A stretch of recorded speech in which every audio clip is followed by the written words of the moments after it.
Shalom Ibu Bapak dan Saudara sekalian, kasih karunia Allah dan damai sejahtera dari Tuhan Yesus Kristus menyertai kita sekalian.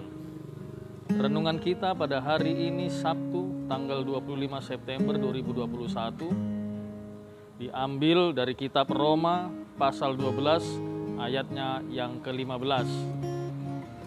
Bersukacitalah dengan orang yang bersukacita dan menangislah dengan orang yang menangis. Ibu bapak dan saudara sekalian, merasakan apa yang sedang kita alami itu sangat wajar karena berkaitan dengan diri kita sendiri.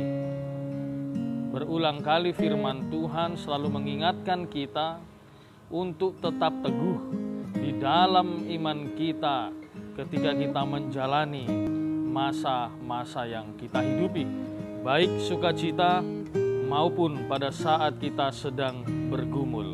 Tapi firman Tuhan pada hari ini meminta kita untuk turut merasakan apa yang dirasakan oleh orang lain.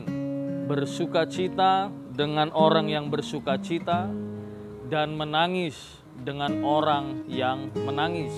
Semua ini dilakukan dalam bingkai kasih. Apabila ada keluarga kita yang sedang dalam keadaan sukacita maupun bergumul, turutlah di dalamnya. Begitu juga dengan situasi yang terjadi dalam satu persekutuan jemaat. Hendaknya kita bersama-sama turut bersukacita apabila sedang bersukacita. Dan hendaknya juga kita ikut turut bergumul di dalam doa ketika memang situasi pada saat itu harus bergumul.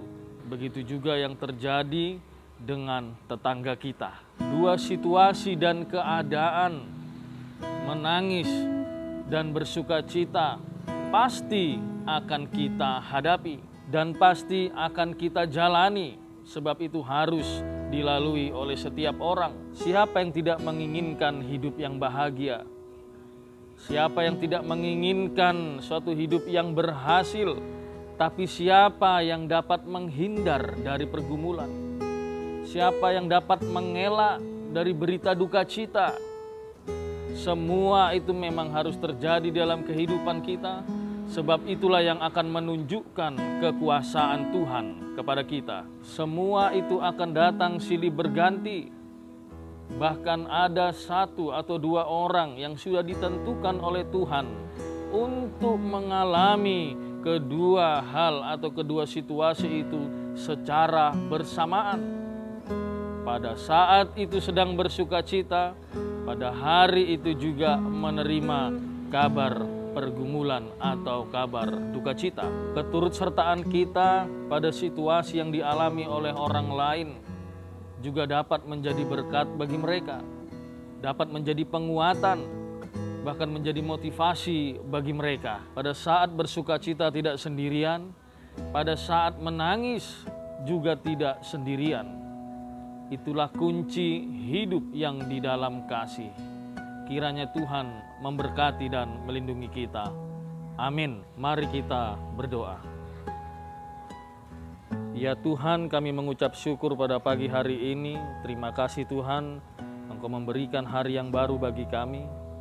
Pada hari ini juga Tuhan, kami akan menerima dua situasi tersebut. Asalkan kami bersama-Mu ya Tuhan, persekutuan kami akan tetap kuat di dalam iman.